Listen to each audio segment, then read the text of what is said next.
2022년 동안 북한은 43차례에 걸쳐 총 103기의 미사일을 쏘았습니다. 종류도 다양했습니다. 미 본토를 위협하는 대륙간 탄도탄 화성 15형과 화성 17형, 저궤도에서도 초고속으로 비행하며 목표물에 접근하는 극초음속 미사일 화성 12형과 화성 16형, 괌을 타격할 수 있는 중거리 탄도미사일 화성 12형, 목표물에 접근 시 변칙기동을 통해 공격을 피하는 신형전술 유도탄 KN-23 미사일, 이 미사일을 잠수함에서 발사하도록 개량한 잠수함 발사 KN-23 고체연료 단거리 미사일 화성 11형, 북한이 초대형 방사포라고 이 미사일들을 평양, 함흥, 동창리, 곡산 등 발사 지점을 바꾸어 가면서 지상 발사, 이동 발사대 발사, 호수속 발사, 열차 위 발사 갖가지 방법으로 쏘았습니다. 이쯤 되면 광란의 미사일 쇼라 하지 않을 수 없습니다. 만성적인 식량난에 시달리는 최빈국이자 인구 2,600만 명의 소국 북한이 수천억 원 이상의 돈을 하늘에 뿌리면서 미사일 쇼를 벌이고 있음은 놀라운 일이 아닐 수 없습니다. 미사일 쇼는 2023년에도 이어지고 있습니다.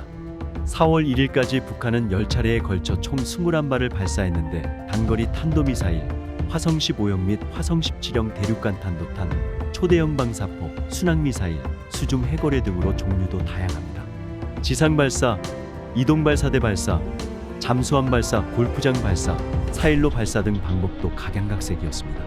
특히 3월 13일에서 23일까지 실시된 한미 양국의 자유의 방패 연합훈련을 전후하여 7차례에 걸쳐 17발의 미사일을 발사함으로써 한미 연합훈련에 대한 강한 반발을 표시했습니다. 이런 가운데 4월 3일과 4일에 제주도 남방에서는 한미일 해군이 연합대 잠수함 훈련을 실시했습니다. 이 훈련에는 한국의 이지스 구축함 물고기함, 구축함 최영함, 대조영함, 군수지원함 소양함, 미국의 핵추진 항공모함 니미츠함, 이지스 구축함 디케이터함, 웨인 이메이어함 그리고 일본 해상자위대의 구축함 우미기리함 등이 참가했습니다. 한미일 해군은 크리스토퍼 스위니 미 제11항모강습단장의 지휘 아래 대잠전 훈련, 수색 구조 훈련 등을 실시했는데 3국 간 대잠수함 훈련은 2022년 9월 30일에도 있었고 자유의 방패 훈련이 한창이던 금년 3월 22일에도 있었습니다.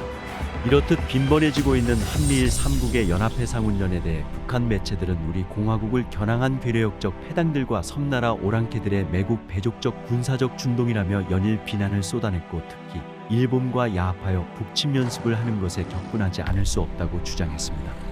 하지만 모든 일에는 원인이 있는 법입니다.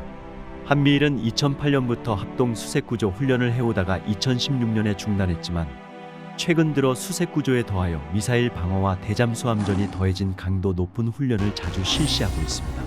이러한 현상은 북한의 핵 및 미사일 위협이 커지는 것에 정확하게 비례합니다. 작년 동안 북한은 핵억제 전략을 핵사용 전략으로 바꾸는 것을 공개 천명한 핵무력 정책법을 제정했고 한국을 향해서 선제 핵사용 불사를 선언하여 한국 내에서 핵무장 여론이 높아지게 했습니다. 금년 2월 18일과 3월 16일에는 대륙간 탄도탄을 발사하여 미국을 자극했고 3월 12일에는 신포만 해상에서 8월 28일 영웅함이라는 잠수함을 이용하여 순항미사일을 발사했으며 3월 19일, 3월 22일 그리고 3월 27일 세 차례에 걸쳐 핵탄두를 일정한 고도에서 공중 폭발시키는 기폭 실험을 통해 지상의 인명과 시설에 대한 핵무기의 파괴 살상력을 높이는 실험을 실시했습니다.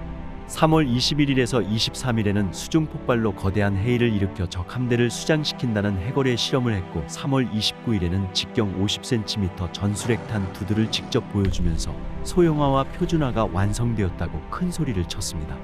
북한은 과거사 문제나 독도 문제가 해결되지 않는 상태에서 일본과 군사협력을 한다고 비방하고 있지만 그에 앞서 자신들이 남쪽을 향해 가하고 있는 핵위협과 미사일 위협이 한일 양국 간 안보협력 강화를 강요하는 주된 원인이라는 사실을 상기해야 합니다.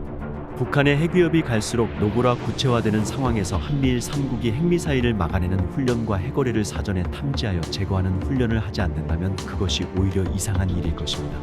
결국 북한 김정은의 광란의 미사일쇼는 한미일 군사동맹의 확신과 강화 나아가 한미연합 훈련의 강도만 더욱 높여놓은 충격 결과만을 낳았습니다. 김정은의 미사일쇼가 스스로 무덤을 파는 꼴이 되었습니다. 김정은의 미사일 도발에 한국과 미국, 일본은 앞으로 더욱 강력하게 대처할 것이며 이는 이번 한미연합 훈련에서도 입증되었습니다. 김정은은 여전히 강력 대응을 주장하고 있지만 성과는커녕 점점 더 비극적인 최악의 구렁텅이로 빠져들고 있습니다. 아침은 개성에서, 점심은 평양에서, 저녁은 신의주에서 가자 자유 북진 통일.